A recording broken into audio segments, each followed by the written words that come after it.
dia, pessoal! Como é que vocês estão? Então, hoje nós vamos fazer um vídeo aí de correção das atividades da semana anterior, né? A gente está falando aí da nossa matéria sobre Macedônia, inclusive essa semana a gente continua falando sobre isso, a gente fecha essa semana, e hoje a gente vai então aí discutir um pouquinho mais sobre as questões do livro didático de vocês, do livro de atividade, beleza? Para a gente começar então, nós vamos para o livro didático na página 22. Nós vamos corrigir aí a questão 1 e 2 do interpretando documentos. Acompanhe comigo aí, ó. Analise os documentos a seguir.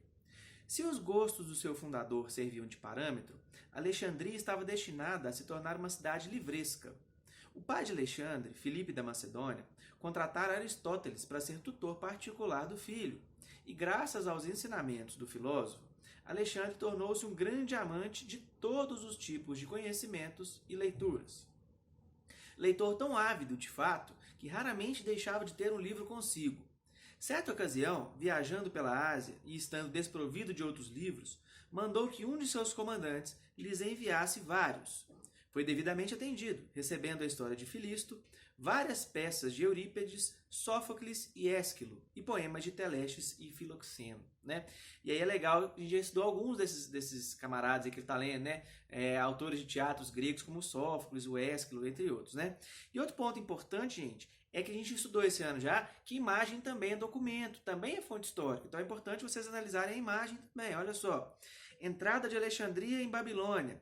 É uma tela que foi feita em 1665, ou seja, ela não é da época, mas retrata então quando Alexandre teria chegado então aí na região da Babilônia. Após a análise dos documentos, responda em seu caderno as questões a seguir. Número 1. Quem foi o fundador de Alexandria, a qual o texto faz referência? Bom, o cara que vai fazer várias cidades, né? Vai construir mais de 70, vai construir 70 cidades, sendo que 17 delas chamavam Alexandria, vai ser exatamente o Alexandre Magno, né? 2. De que forma Aristóteles contribuiu para que a cultura helênica fosse difundida por todo o Império Macedônio? Gente, o Aristóteles ele foi um filósofo grego, né? E ele foi o responsável por ser o tutor do Alexandre. Ou seja, ele que vai cuidar da parte da educação do Alexandre. Então muita gente associa essa paixão que o Alexandre tem pelos livros, pela cultura grega, exatamente por causa do seu tutor, do Aristóteles. Então ele é fundamental nesse processo da difusão helênica, né? Já que é ele que vai passar para o Alexandre toda essa paixão, todo esse conhecimento sobre a Grécia Antiga. Ok?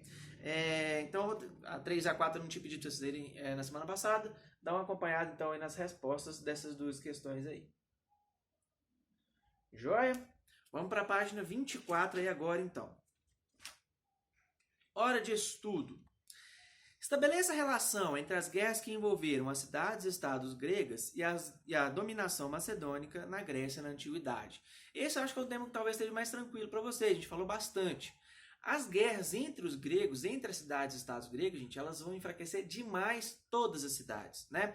Mesmo as que saem vencedoras. Por quê? Porque se gasta muito dinheiro, muita gente acaba morrendo, né? E isso enfraquece muito as cidades e estados. É nesse momento que o Filipe II então vai aproveitar para poder invadir as cidades e estados da Grécia e ampliar o domínio do Império Macedônico ali. Então, se não tivesse essas guerras, dificilmente ele teria conquistado, ou pelo menos não teria conquistado da maneira tão rápida como ele conseguiu, ok? 2. Cite as principais características culturais dos macedônios. E aí a gente pode falar várias coisas. Por exemplo, eles falavam grego, eles eram politeístas, né? Também acreditavam nos deuses gregos. Enfim, em questões culturais eles estão muito ligados à Grécia Antiga aí também, tá? 3. De maneira geral, como os gregos descreviam os macedônios?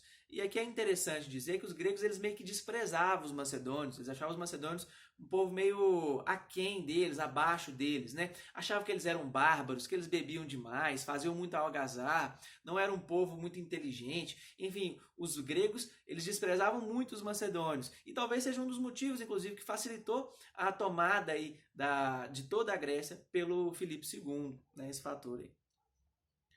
4. Na monarquia macedônica, os processos de sucessão eram marcados, e a gente vai ter que marcar a alternativa correta. Vamos lá. A. Por eleições com a participação de todos os adultos macedônios do sexo masculino. Na Macedônia não existia democracia, não existia sistema de votação, não. Então essa está errada. B. Por revoltas, assassinatos e golpes de Estado. Exatamente, né? Falamos sobre isso. O Filipe II já passou por um processo desse, bem difícil, teve que matar inclusive meio-irmãos dele. próprio Alexandre também, para consolidar seu poder, também teve que participar de assassinatos, matar seus opositores. Então, toda a sucessão de trono na Macedônia vai ser exatamente dessa maneira, né? Muita morte, muito sangue, é isso que vai acontecer. Então, a B é a resposta certa. Vamos ver por que as outras estão erradas. C. Pela entrega pacífica do cargo ao herdeiro mais próximo do governante falecido. Oxe, nada a ver, né? Nessa época aí não existe nada de pacífico na troca de governo da Macedônia. D. Pela realização de 2 turnos. Os 2 candidatos mais votados no primeiro turno concorriam ao cargo de imperador. Não, tá totalmente errado. Essa D é o que acontece no Brasil, por exemplo, quando a gente vai votar para presidente, governador e prefeito também, aqui nas nossas grandes cidades. Então a D também está errada. Por isso que a letra B de bola é a resposta correta. 5. Alexandre, à medida que avançava pelas terras da Ásia, tomava o território ocupado pelo Império Persa. De que modo Alexandre soube usufruir das realizações persas para organizar seu império? E aqui a gente tem que citar alguns pontos super importantes, né? O Alexandre era um cara muito inteligente, então ele vai utilizar, por exemplo, as estradas persas para poder facilitar a locomoção das suas tropas de mercadorias, desculpa, por todo o império. Ele vai utilizar o sistema de correio dos persas também, né? De entrega de recados. Ele vai designar governantes locais, comandantes persas para poder continuar comandando aquelas regiões. Então ele vai utilizar muito exatamente de todo aquele aparato que já existia ali, que os persas já tinham deixado, para que ele consiga evitar então revoltas e outras guerras ou contestações aí do seu governo naquela região. Por isso ele vai aproveitar bastante de toda essa estrutura que os persas vão deixar, tanto em questões econômicas, né? Ele vai utilizar, por exemplo, as moedas que os persas utilizavam, só vai cunhar o rosto dele ali, como as estradas, enfim, questões políticas, ele vai se aproveitar muito disso tudo. Tá? Aqui, quem não conseguiu pegar as respostas, dá uma olhadinha aí. E para a gente finalizar aí a nossa correção, vamos para o livro de atividade, para a página 12. Vamos lá. Observe com atenção a imagem e as informações que a acompanham. Aí tem uma imagem aí, ó, a Batalha de Isso.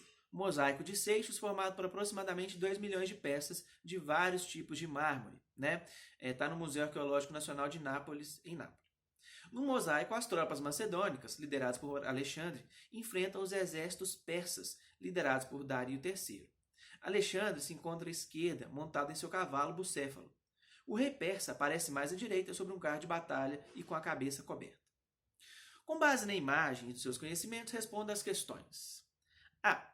A imagem retrata o confronto entre o exército de 2 povos. Quais são eles? Facinho, né? A gente só olha a imagem dá para saber, mas ainda tem a legenda. Então, exatamente o confronto dos macedônios, liderados por Alexandre, e dos persas, liderados pelo Dario. B. Como ficou conhecido esse confronto? Esse confronto ficou conhecido como uma batalha de Isso, né? Tá dada exatamente na descrição da imagem. É esse confronto que vai acontecer, então, aí, próximo a essa cidade, entre esses 2 exércitos aí distintos. C. Qual dos 2 exércitos venceu o confronto? Poxa, super fácil, já falamos bastante sobre isso, né? A conquista do Império Persa vai ser fundamental para os avanços da Macedônia. Então, é nessa batalha que o Alexandre consegue vencer o Dario foge, inclusive, abandona a mãe, a filha, a irmã, abandona todo mundo lá, sai fugido da região onde foi a guerra, e a partir dali o Alexandre conquista esse Império Persa. E é legal dizer, a gente vai falar mais sobre isso também, que o Alexandre, inclusive, ele respeitava muito essa questão aí desses monarcas que ficavam. Então ele tratou muito bem a mãe, os parentes do Dario III, né? Tanto é assim, quando ele acaba falecendo, a mãe do Dario III, ela acaba também morrendo meio que de desgosto, vamos dizer assim, né? Porque ela estava sendo bem tratada pelo Alexandre também. D. Qual foi a estratégia utilizada pelo exército vencedor nesse confronto? Meninos, o exército macedônico, que saiu vencedor, ele vai utilizar principalmente uma tática que é a tática das falanges, né? Então ele vai utilizar aí muitos guerreiros, eles vão a pé só com grandes lanças e escudos. E eles vão utilizar principalmente para proteger retaguarda, né?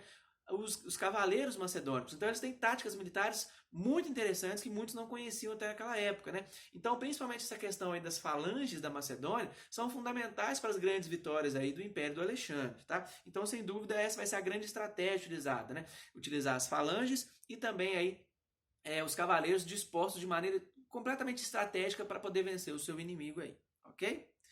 7. Sobre as estratégias utilizadas por Alexandre Magno para diminuir as rebeliões dos povos conquistados, assinale as alternativas corretas. Vamos ver então aí quais são as que estão corretas. Primeiro, assassinato dos governantes dos povos conquistados. Não, o Alexandre ele vai enfrentar os povos que ele está querendo conquistar, mas assim que ele conquista, gente, ele vai tentar utilizar muito mais a diplomacia.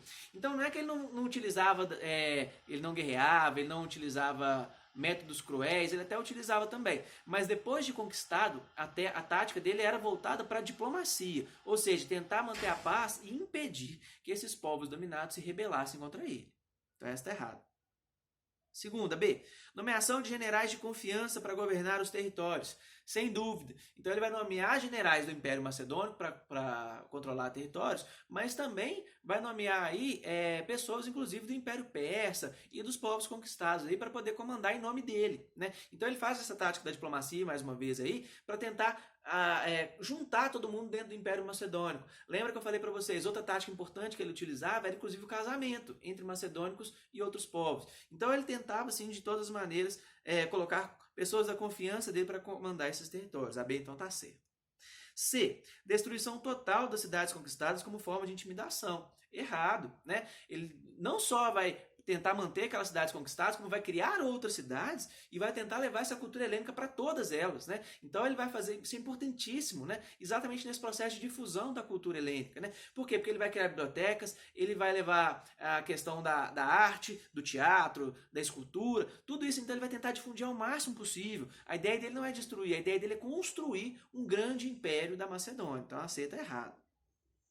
D. Manutenção no poder dos governantes derrotados. Isso aconteceu, muitas vezes ele deixava, então, governantes que estavam ali comandando em nome dele, né? Tem um caso muito curioso, vocês vão ler o texto lá que eu deixei para vocês, é super interessante, de um dos inimigos que ele enfrenta, talvez o mais difícil deles, que comandava uma região da Índia. Ele fica tão impressionado com o poder de luta dele, com a capacidade militar, que ele pergunta para ele, como é que você quer que eu te trate, o que você quer que eu faça com você? Ele fala, não, quero que você continue me tratando como o rei que eu sou. E ele faz isso, né? Ele continua, ele deixa ele no cargo ali comandando a região, só que obviamente em nome dele. Então ele vai sim possibilitar que os povos conquistados continuem comandando aí também suas próprias regiões, obviamente em nome dos macedônios, tá? Então as respostas corretas aí são a letra B e a letra D de dado. 8. Relaciona a primeira coluna com a segunda. Então, se for relacionado com os gregos, nós temos que colocar o número 1. Se for relacionado aos macedônios, nós temos que colocar o número 2. Vamos lá. Aproveitaram a estrutura dos povos conquistados em seus domínios. Bom, quem vai fazer isso vai ser exatamente os macedônios, que vão se expandir por vários territórios, né? Então, número 2. Organizavam-se em cidades-estados, sem haver um poder centralizado. Número 1, a Grécia, né, gente? Na Grécia a gente viu que não existia um império, existiam diversas cidades-estados com poder independente e que controlavam ali a questão política, cultural, econômica, né? Então lá a gente não vai ter um império, vai ter, sim, cidades-estados com autonomia. Então essa é a número 1. Difundiram a cultura helenística do Egito à Índia. Por incrível que pareça, vai ser exatamente os macedônios, né? O Alexandre e os macedônios vão ser fundamentais para poder difundir toda a cultura e todo esse legado da Grécia Antiga, né? Com esses domínios que eles vão fazer. Então, o Alexandre vai levar essa cultura grega aí para várias regiões, inclusive para o Egito e para a Índia. Então, aí a gente tem que colocar o número 2. E a última aí, ó, foram militarmente dominados pelos povos vizinhos que viviam ao norte. Vai ser exatamente o número 1, os gregos, né? Os gregos, então, eles viviam ali e foram dominados pelos inimigos do norte, que são exatamente quem? Os macedônios, né? Então, a sequência ficou 2, 2, 1, 2, 1, ok? Bom, acompanhe, então, as respostas aí, quem está com algum tipo de dúvida, para a gente conseguir, então, finalizar. Pessoal, essa foi a nossa correção de hoje. Qualquer dúvida que vocês tenham, qualquer questionamento, professor, não estou entendendo, manda para mim no Positivo On, manda para mim aí pelo e-mail, pelo YouTube, nos comentários aí, né? Muita gente colocando as atividades em dia, bacana, já dei vista a maioria lá, já arrumei, coloquei na minha tabela, né? Porque a gente está encerrando nossa primeira etapa. Inclusive hoje, né, é a nossa primeira aula já da segunda etapa. Então a gente está finalizando essa matéria de Macedônia, logo logo a gente já começa a matéria de Roma aí. Ok, gente? Vamos ficando por aqui. Até a nossa próxima aula. Tchau, tchau.